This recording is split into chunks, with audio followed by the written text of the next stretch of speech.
High guys, good evening. Welcome back to mister Mrs Pal Bangaliyana channel and also welcome to another exciting blog. তোমরা সবাই কেমন আছো? আশা করি সকলেই খুব ভালো আছো, সুস্থ আছো। তো আজ হলো 23 ডিসেম্বর, সোমবার, আর এখন বাজছে ঘড়ির কাঁটায় ঠিক সন্ধ্যে 6:30। এখন থেকে আমি আমার ভিডিওটাকে স্টার্ট করলাম। তো ফাইনালি আজকে সেই ডেটটা 23 ডিসেম্বর 2024, যেদিন আমরা চারজন, মানে আমার বড়দি ভাই, বড় জামাইবু, আমি আর তোমাদের দাদা ভাই, চারজন মিলে যাচ্ছি পুরী। অনেক দিন পর একটা ট্রিপে বেরোচ্ছি চারজনে।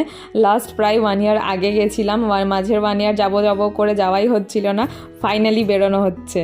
তো পুরী যাওয়ার জন্য আমরা ট্রেনের টিকিট কিন্তু পাইনি। আমরা যাচ্ছিলাম শ্যামলীর পরিবহনে, বাসে।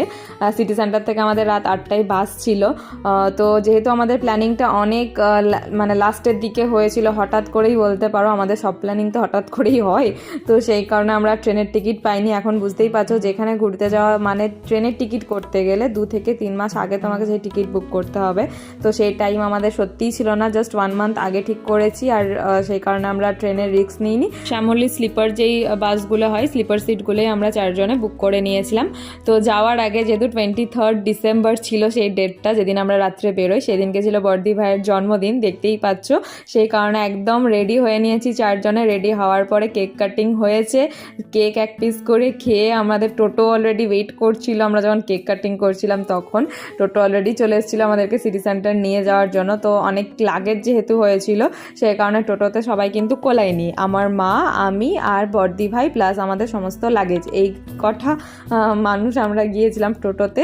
আর মা কিন্তু পুরী যাচ্ছে না, মা জাস্ট ওই বাস স্ট্যান্ড অবধি মা আর বাবা গিয়েছিল। আর তোমাদের দাদা ভাই, বড় জামাইবু আর আমার বাবা একটা বাইকে এসেছিলো, যেহেতু টোটোতে আর কোলায়নি সেই কারণে। দেন এই যে ফাইনালি দেখতেই পাচ্ছ আমরা বাস স্ট্যান্ডে চলে এসেছি। আমাদের বাস তখনও আসেনি, আমরা টাইমের প্রায় 15 থেকে 20 মিনিট আগেই আমরা বাস স্ট্যান্ডে চলে গিয়েছিলাম। আমাদের বাড়ি থেকে সিটি সেন্টার বাস স্ট্যান্ড খুবই সামনে, 5 মিনিটের রাস্তা গাড়িতে এলে। তো এখানে আমরা এই যে আমাদের চারজনের গ্রুপ, যেটা আমরা পুরী যাচ্ছি, তো এখানে এসে আমরা সবাই মিলে 1 প্লেট করে মোমো খেয়ে নিয়েছিলাম। সবাই 1 প্লেট করে খাইনি, জাস্ট 1 প্লেটই মোমো নেওয়া হয়েছিল, একটা করে টেস্ট করা হলো, আর কিছু না। কারণ বাইরে যাচ্ছি সেই জন্য ফাস্ট ফুডটা একটু কমই খাচ্ছিলাম, বাসে অতটা জার্নি করতে হবে 12 ঘন্টার। তো এই যে ফাইনালি আমাদের শ্যামলীর বাস চলে এসছে। এখন ডিকির মধ্যে লাগেজ ঢোকানো হচ্ছিলো, একে একে টোকেন দিচ্ছিল ওরা, প্রত্যেকের লাগেজে একটা করে টোকেন দিচ্ছিল, আর আমাদেরকে একটা করে টোকেন দিয়ে দিচ্ছিল, সেই নাম্বারিং টোকেনগুলো, যেটা আমরা কালেক্ট করছিলাম। তোমাদের দাদা ভাই আর আমার বড় জামাইবু দুজনে গেছিলো সমস্ত লাগেজ রাখতে। তো লাগেজ সমস্ত রেখে নেওয়ার পরে এখন আমরা ফাইনালি উঠে গেছি। আমাদের যেটা স্লিপার সিট ছিল, আপারে বুকিং ছিল আমাদের। তো ভীষণ কমফোর্টেবল জার্নি ছিল, সত্যিই বলবো। যারা বাসে যাব ভাবছো পুরী, তারা শ্যামলী পরিবহনের এই স্লিপার সিটগুলো অবশ্যই বুক করো, ভীষণ কমফোর্টেবল ছিল। মানে আমরা জার্নিটা জাস্ট ফিলই করতে পারিনি। আর একদম পার্সোনালাইজড ব্যাপারটা ছিল, দুদিকে কার্টেনের ব্যাপার দিয়ে দিয়েছিল, যার নিজের মতো পার্সোনালভাবেও টাইম স্পেন্ড করে যেতে পারবে। প্লাস এখানে ওঠার সাথে সাথেই ওয়াটার বোতল কিন্তু ওরা আমাদেরকে প্রোভাইড করেছিল সবাইকেই। আর প্লাগিং পয়েন্ট, তোমরা চার্জ দিতে পারবে, এরকম টাইপের একটা শু র্যাক ছিল, যেখানে তোমরা জুতো তুলে রাখতে পারো।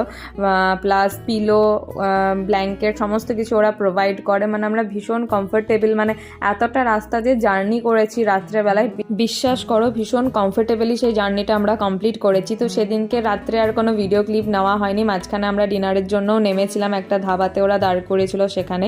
দেন আবার বাস ছেড়ে দিয়েছিল, মাঝরাতেও আরেকবার বাস দাঁড় করেছিল বাথরুম টাথরুম যাওয়ার জন্য। তো আমরা আর নামিনি, খেয়ে দিয়ে উঠে গেছিলাম। দেন এটা নেক্সট দিন মর্নিংয়ের ভিডিও, ঘুম থেকে উঠে আমি ভিডিও শ্যুট নিচ্ছিলাম, তখনই দুজনে জাস্ট উঠেছি আর কার্টেনগুলো সরিয়ে রাস্তার যে ভিউটা, উড়িষ্যা ঢুকে পড়েছি সেই ভিউটা দেখছিলাম। আর মনে মনে একটা অদ্ভুত আনন্দ হচ্ছিল যে কতক্ষণে সমুদ্রের ধারে পৌঁছাবো। ফাইনালি বাস থেকে নেমেও গেছি, আর আমাদের লাগেজ যেগুলো ছিল সেগুলো নিয়ে একটা অটো বুক করে আমরা এখন আমাদের যে হোটেলটা বুক করা ছিল সেই হোটেলের দিকে এখন রওনা দিয়ে দিয়েছি চারজনে মিলে। এখন চারজনে এত মারাত্মক আনন্দে ছিলাম, মানে কি বলবো, যে রাত্রে তোমাদের দাদাভাইয়ের যেমন বাসে ট্রেনের জার্নিতে ঘুম হয় না, যতই কমফোর্টেবল দিয়ে দাও না কেন, ওটা ওর কি বলবো, ওর হয়তো কিছু প্রবলেম হয়, বাট আমি ভালোই ঘুমিয়েছি, আমার কোনো প্রবলেম নেই। মানে কেউ আর টায়ার্ড ফিল করছি না, গিয়ে মনে হচ্ছে কতক্ষণে সমুদ্রের ধারে যাব। তো সেদিনকে আমাদের আর কোথাও ঘুরতে যাওয়ার যাওয়ার প্ল্যানিং ছিল না। সেদিনকে আমরা ভেবেছিলাম হোটেলে চেক ইন করবো, ফ্রেশ হব, দেন সোজা চলে যাব টিফিন করতে, টিফিন করে সোজা পুরীর সমুদ্রে স্নান। তো আমাদের এতই অধৈর্য, মানে বিশেষ করে আমি আর আমার বর্দি ভাই এতই অধৈর্য হয়ে গিয়েছিলাম সমুদ্রের পাড়ে যাওয়ার জন্য, যে অটো থেকে নেমে আমরা যে হোটেলে বুক করেছিলাম সেই হোটেলে চেক ইন করতেও পারিনি। তখন ওদের রুম ক্লিনিং চলছিল, আমাদেরকে বলে একটু ওয়েট করতে হবে। সেইটুকু টাইম আমাদের আর ধৈর্য ধরছিল না। তোমাদের দাদাভাই, মানে আমার বড় জামাইবু আর তোমাদের দাদাভাই দুজনের কাছে লাগেজগুলো সমস্ত কিছু রেখে আমি আর বর্দি ভাই নিজেই বেরিয়ে পড়েছিলাম সমুদ্রের পাড়ে যাওয়ার জন্য। আর পাড়ের অবধি চলেও গিয়েছিলাম, মানে বিশ্বাস করে সমুদ্রের পাড়ে গিয়ে সমুদ্রটা দেখে এত যে আনন্দ হচ্ছিল দুজনে, মানে মনে হচ্ছিল কতক্ষণ এবারে নামবো। দেন হঠাৎ করে তোমাদের দাদাভাইরা ফোন করে যে রুম ক্লিনিং হয়ে গেছে, কোথায় তোমরা, চট করে এসো। দেন আবার দৌড়াতে দৌড়াতে আমরা হোটেলে গেছি, ফ্রেশ হয়েছি, এখন চলে এসেছি আমরা টিফিন করার জন্য, সকালের যে ব্রেকফাস্টটা সেটা। তো আমরা সবাই ধোসা, ইডলি এই সমস্তই টিফিন করেছিলাম। দেন টিফিন খেয়ে সোজা আবার সমুদ্রের ধারে। দেখো, যখন আমরা স্নান করব তখন তো ক্যামেরাগুলো ক্যারি করতে পারবো না, কারণ সবাই ভিজে থাকবো, প্লাস ফোনগুলো জলে ভিজে গেলে প্রবলেম হয়ে যাবে। সেজন্য টিফিন খেয়ে একটু পা ভেজাবো বলে এসেছিলাম সমুদ্রের ধারে। দেন আবার ফোন টোন রেখে এসে আমরা স্নান করেছিলাম এই গেটআপেই। তো এইখানে দেখতেই পাচ্ছ বর্দি ভাইয়ের এই মানে এত হাসির ইনসিডেন্ট হচ্ছিল, যত ইনসিডেন্ট বর্দি ভাইয়ের সাথেই হচ্ছিল। আমরা জাস্ট পা ভেজাবো বলে সমুদ্রের ধারে নেমেছিলাম, ও তার মধ্যেই চটি জলে ভাসিয়ে ফেলেছে। তো মাঝখানে আর কোনো ভিডিও ক্লিপ নিইনি, ওই যে বললাম স্নানের টাইমে ফোন ক্যারি করিনি, ফোনগুলো রেখে আবার স্নান করতে গিয়েছিলাম।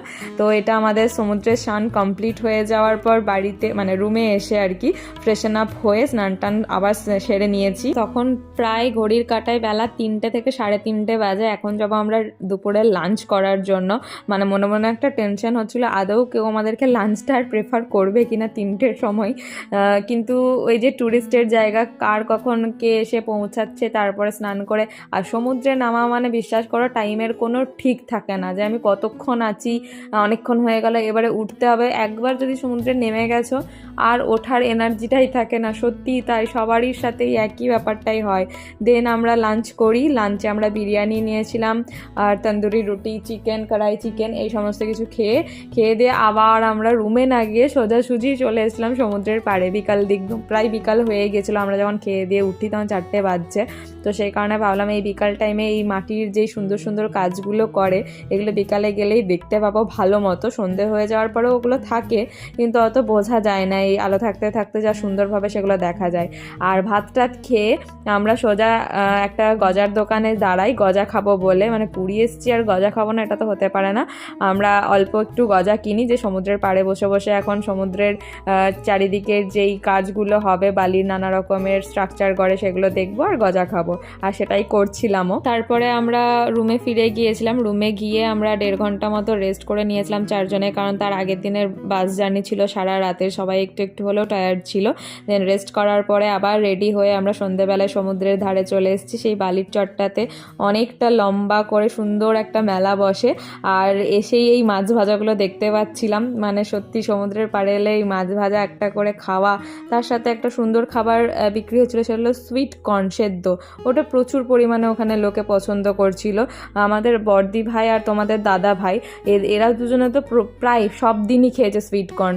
আমি খেয়েছিলাম, বাট আমার খুব একটা পছন্দ হয়নি, কারণ আমি মিষ্টি জাতীয় জিনিসগুলো একটু কমই পছন্দ করি, সেই কারণেই হয়তো। তো সমুদ্রের ধারে এসে আমরা এখন আগে চা বিস্কুট খেয়ে নিচ্ছিলাম সন্ধ্যাবেলার। তারপরে বড় জামাইবু আর তোমাদের দাদা ভাই ওরা দুজনে সমুদ্রের পাড়ে গিয়ে বসলো, আর আমি আর বর্দি ভাই মিলে গোটা মেলাটা একবার চড়ে এলাম আর কি বলতে পারো। কিছু কেনাকাটা প্রথম দিন করিনি, পুরো মার্কেটটা নিয়ে একটা আইডিয়া করে এলাম। ওদের তো এসব পছন্দ হয় না, ওদের কেন কোনো ছেলেরই এসব কেনাকাটার ব্যাপারে অত ইন্টারেস্ট থাকে না। কেনাকাটা করার তোমরা করো, আমরা শুধু যেটুকু টাকা প্রোভাইড করা সেটা করে দেবো, কিন্তু ঘুরতে পারবো না অত, এটা প্রত্যেকটা ছেলেরই নিয়ম। তো আমরা সেই ঘোরাঘুরি কমপ্লিট করে আবার রাত্রে ডিনারের জন্য চলে এসেছিলাম।